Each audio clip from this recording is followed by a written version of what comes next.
You've memorised the charts, you've done the fill in the blank exercises, you've probably watched a dozen different videos, but then it's your turn to speak and your mind just goes blank. That familiar panic starts to creep in. Wait, is it I have been working or I was working? And did this happen yesterday or is it still important now? You just pick one and you feel it's not quite right. It's frustrating. It feels like you're missing some secret piece of the puzzle that everyone else has. Well, the truth is you're not alone. There are around 1.5 billion people actively learning English right now, and for so many of them, verb tenses are the single biggest hurdle. But what if I told you it doesn't have to be this confusing? What if you could build a clear, logical system in your mind that just works? Hi, I'm Craig and welcome to my channel for native and non-native learners of English. So let's dive right in. Forget the endless cycle of confusing tutorials. This video is designed to be the last one you'll ever need on this. We're not just going to look at the 12 English verb tenses, we're going to build them piece by piece so you really get the why behind each one. Think of it like building a house. First, we lay the foundation, the present. Then we build the walls of the past. And finally, we put on the roof that looks to the future. And for every single tense, we'll follow the same simple 3-step formula. First, when do you use it? What's the specific situation or feeling you want to get across? Second, how do you build it? What's the actual formula? And third, let's practice. We'll see it in action with clear, real-world examples. By the end of this one video, you'll have a complete, all-in-one guide. No more confusion, no more second guessing, just clarity. So, let's get started. We start with the present because it's where we live, it's our foundation. But in English, now isn't just one simple idea. It can be a general truth, something happening right this second, or an action that connects the past to this very moment. And that's why we have 4 present tenses. Research shows that the simple and continuous tenses are the most common ones in daily conversation, so mastering these first will give you a huge confidence boost. The present simple is the workhorse of the English language. It's simple by name and simple by nature. We use it for 3 main things: habits and routines, things you do regularly. Think about your daily or weekly schedule. That's where this tense lives. General truths and facts, things that are always true. The sun rises in the east. Water boils at 100 degrees Celsius. Spiders have 8 legs. These are facts and they live in the present simple. And then permanent situations, long-term situations that don't change very often. He lives in London. She works as a doctor. A classic mistake is using this for actions happening right now. Just remember, present simple is for what's generally true, not what's true at this exact second. This is one of the easy structures out there. In the positive is subject plus base verb, but for he, she and it, you tack on an s or es. In the negative, it's subject plus do or does plus not plus the base verb. And to form a question is do or does plus your subject plus the base verb. So in the positive, I walk to work every morning. She works at a marketing agency. It rains a lot in the winter. We play tennis on Saturdays. In the negative, I don't walk to work, I take the bus. He doesn't work on weekends. They don't live in London. They live in Leicester. And questions. Do you walk to work? Does she work in your department? Where do they live? This is the tense for now. If present simple is for general truths, present continuous is for what's happening right now, around this time, or for things that are just temporary. Actions happening at this exact moment. I am talking to you. You are watching this video. The key word is now. Temporary situations. Things happening around now, but maybe not at this very second. For example, I am reading a great book. You're not reading it this instant, but it's an ongoing project in your life. And for future plans that are already arranged. This is a special but common use. When you have a fixed plan, you can use the present continuous. I am meeting my friends for dinner tomorrow. The key ingredients here are the verb to be and an ing ending. In the positive, it's subject, then am, is, or are, plus the verb ing. In the negative, it's your subject, then it's am, is, are, plus not, plus your verb ing. As a question, it's am, is, are, plus your subject, plus your verb ing. In the positive, I am explaining the present continuous tense. She is working from home today. It is raining outside, so take an umbrella. We are planning a trip to Japan. And in the negative, I'm not sleeping, I'm watching the video. She isn't working today, it's her day off. They aren't playing football because of the rain. And as a question, are you listening? What is she doing? Are they coming to the party tonight? This one is often the most confusing for learners. Why? Because it's a bridge between the past and the present. The action happened in the past, but the result or its relevance is now. The exact time it happened isn't important. Life experiences. Talking about things you have or haven't done in your life. The specific time is unknown or just doesn't matter. Unfinished time periods. For actions inside a time period that isn't over yet, like today, this week, this year, the recent past. Actions with a present result. The action is finished, but you can see the result now. For example, I have lost my keys. The action of losing them is over, but the result is I can't get into my house now. Here's the key difference between present perfect and past simple. Past simple is for finished actions at a specific past time, yesterday, last year. Present perfect is for an unspecific past time that connects to the present. The magic words here are have or has plus a special form of the verb. In the positive, subject, have or has, plus your past participle. In the negative, it's the subject plus have or has, plus not, plus your past participle. And as a question, it's have or has, plus your subject, plus your past participle. Examples in the positive, I have seen that film 3 times.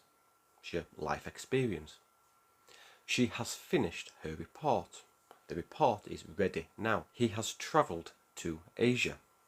A life experience. They have lived here for 10 years. Started in the past and still true now. In the negative, I haven't visited Paris. She hasn't finished her report yet. They haven't decided on a date for the wedding. And as a question, have you ever been to Canada? Has he called you today? How long have they lived here? This tense is all about duration. Like the present perfect, it links the past and present. But here, the big focus is on how long the action has been going on. Actions that started in the past and are still happening. The emphasis is on the continuous, ongoing nature of the action. Actions that just stopped with an obvious result. The focus is on the activity that caused the present situation. For instance, I'm tired because I have been running. The difference between present perfect and present perfect continuous can be tricky. Present perfect focuses on the result or the completion. I have written 3 emails. Whereas the present perfect continuous focuses on the activity and how long it took. I have been writing emails all morning. This one has a 3-part verb phrase. In the positive, it's subject plus have or has plus been plus verb ing. In the negative, it's your subject, have or has, plus not, plus been, plus your verb ing. And in the question, it's have or has, plus your subject, plus been, plus verb ing. In the positive, I have been waiting for you for an hour, and I'm still waiting now. You look tired. I can tell you have been studying all night. The studying just stopped, but the result is visible. She has been working at that company since 2015. It has been raining for 3 days. And the negative, I haven't been feeling well lately. She hasn't been practicing the piano much. They haven't been paying attention. And as a question, how long have you been learning English? Has it been snowing all day? What have you been doing? And that's our foundation. 4 ways of talking about the present. Now let's use this same logic. Simple, continuous, perfect and perfect continuous to build our understanding of the past. Alright, let's step back in time. The past is everything that happened before right now. But just like the present, the past isn't one flat thing. It's a landscape of events. Some are finished stories, some were ongoing scenes, and others happened before something else. So let's look at the 4 past tenses. This is your go-to tense for talking about the past. It's for actions that started and finished at a specific time in the past. The connection to the present is broken. The story is over. Completed actions in the past. The action is 100% done. You often see time words like yesterday, last week, in 2010, when I was a child. This is the tense people mix up with the present perfect. A rule of thumb, if you say when it happened, e.g. yesterday, you must use the past simple. If you don't say when and it's a life experience, you probably need the present perfect. An incorrect phrase would be, I have seen that film yesterday. The correct way to say it, I saw that film yesterday. For regular verbs, you just add ed, but you've got to watch out for those irregular verbs too. In the positive, it's subject plus your past tense verb, e.g. walked, saw, went. In the negative, it's subject plus did not or didn't plus base verb. As a question, it's did plus subject plus your base verb. In the positive, I visited my grandparents last weekend. She bought a new car 2 weeks ago. He went to the library yesterday. We ate dinner and then watched a film. In the negative, I didn't see you at the meeting. She didn't buy the red dress. She bought the blue one. They didn't go to Rome. They went to Paris. And as a question, did you see the game last night? Where did he buy that shirt? When did they arrive? This tense sets the scene. It describes an action that was in progress at a certain time in the past.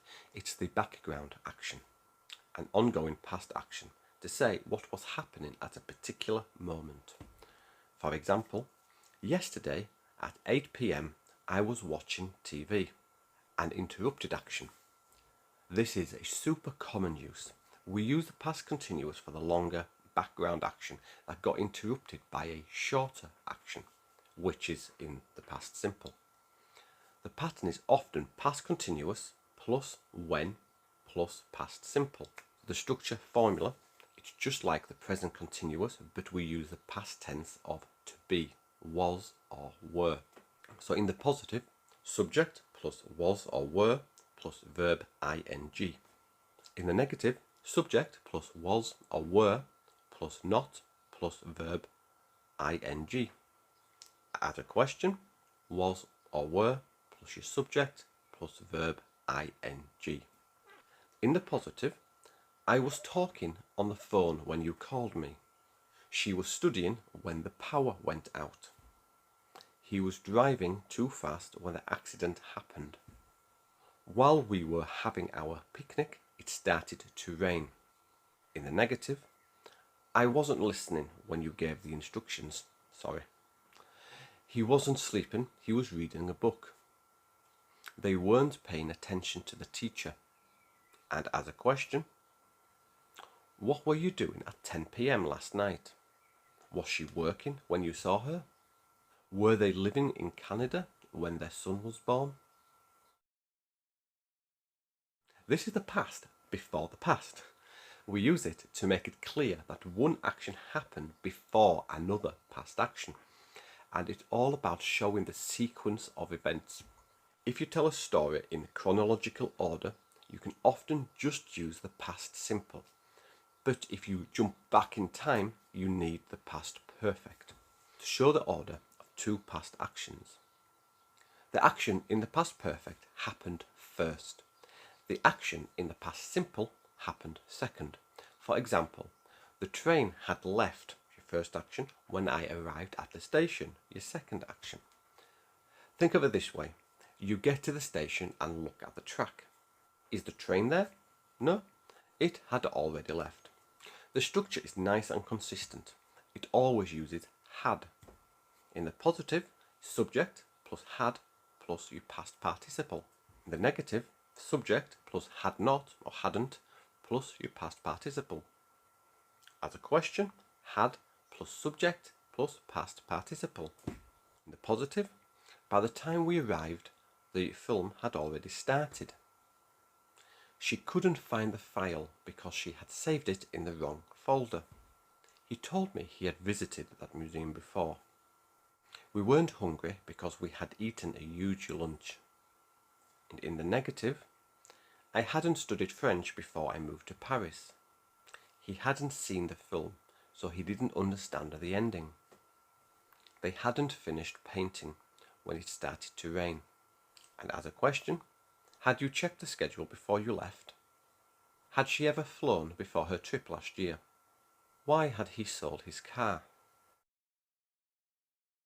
This tense mixes the ideas of the past perfect and the past continuous. It describes the duration of an activity that was happening before another event in the past, to show how long a past action lasted up to another past point. The focus is on the duration. For example, I had been waiting for 2 hours before the bus finally arrived. It's great for explaining the cause of a past situation. Why were you so tired yesterday? I was tired because I had been working in the garden all day. This is the longest verb form we have, but the logic is still the same. In the positive, subject plus had been plus verb ing.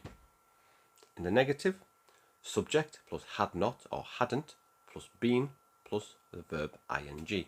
As a question, had plus subject plus been plus verb ing.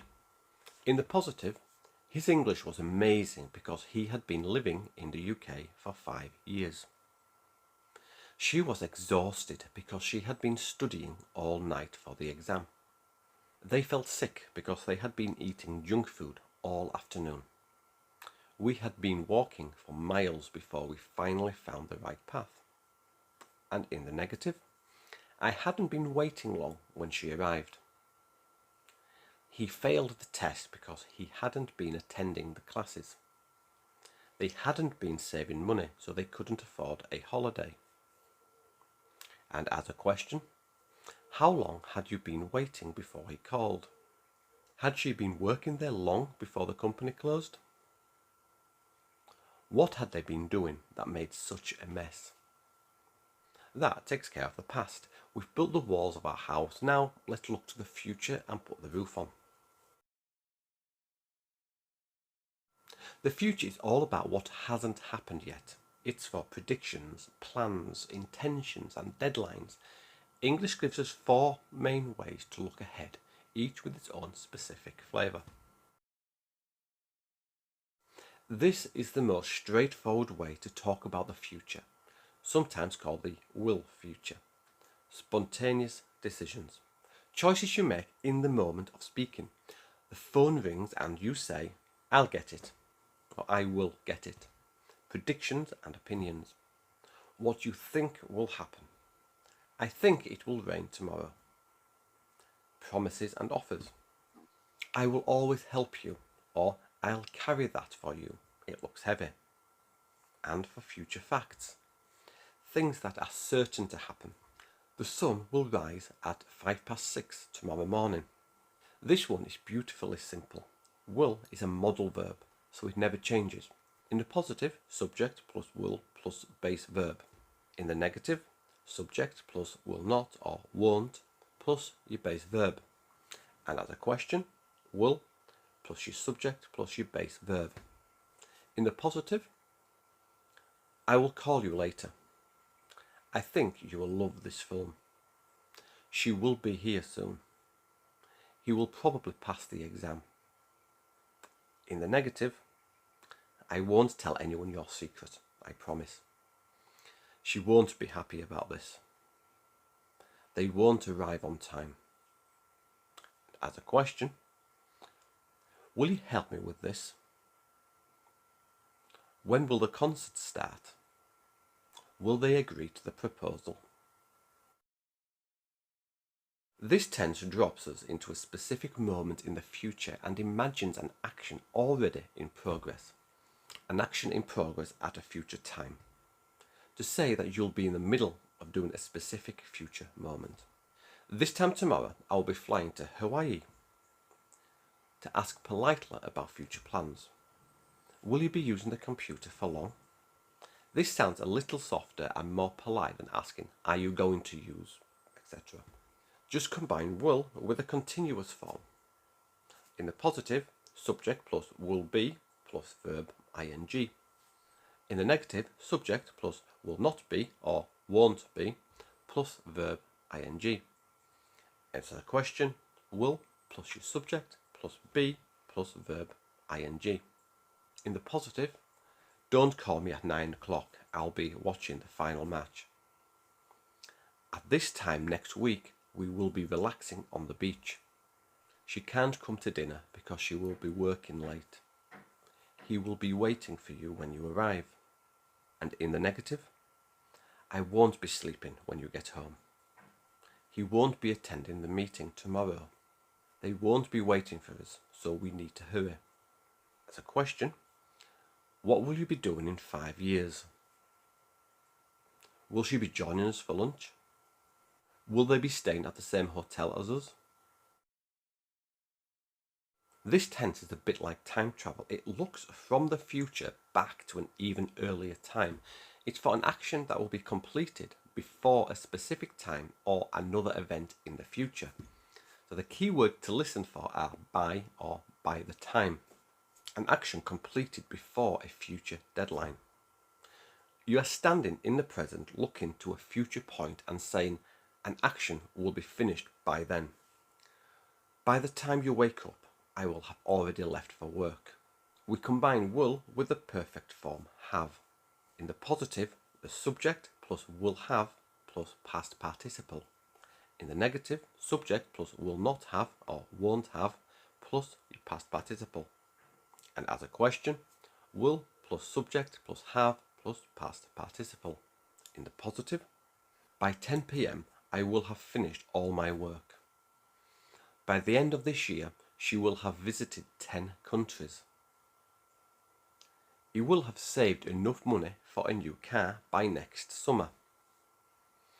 They're fast. They will have completed the project before the deadline. In the negative, if you're late, I won't have waited for you. She won't have graduated by next June. She needs one more term.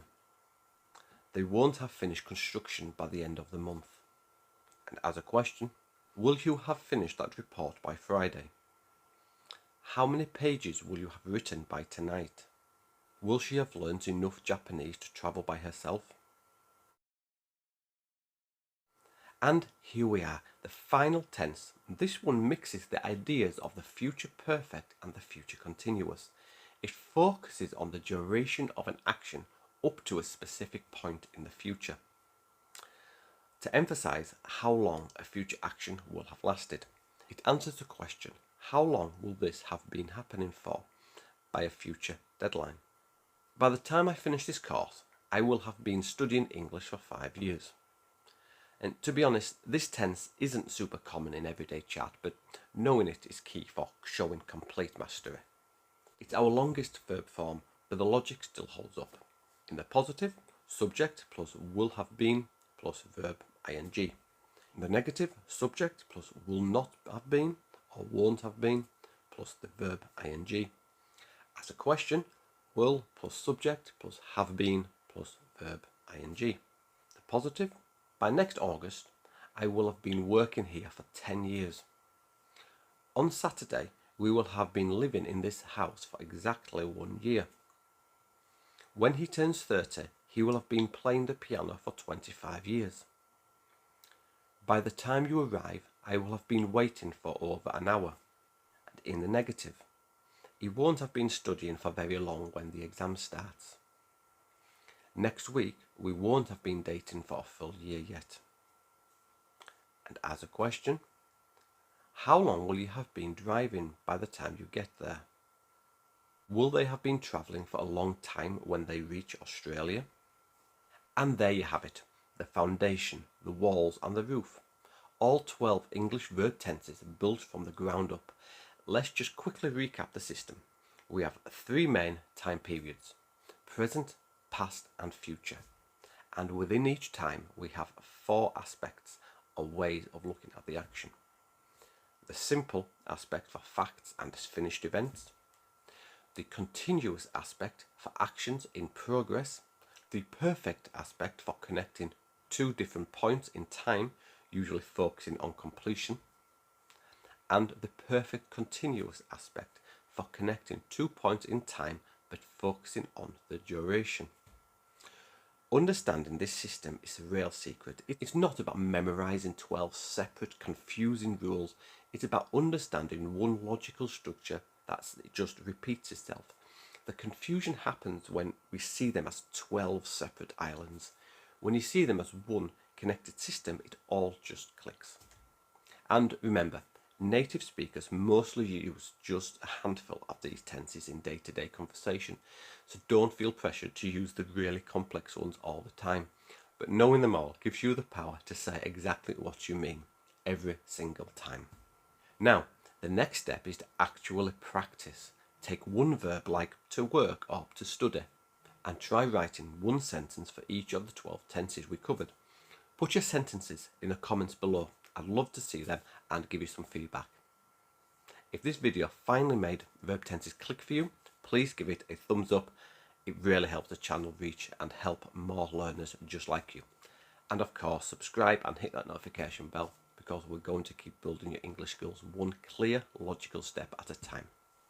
Thanks for watching, and I'll see you in the next one.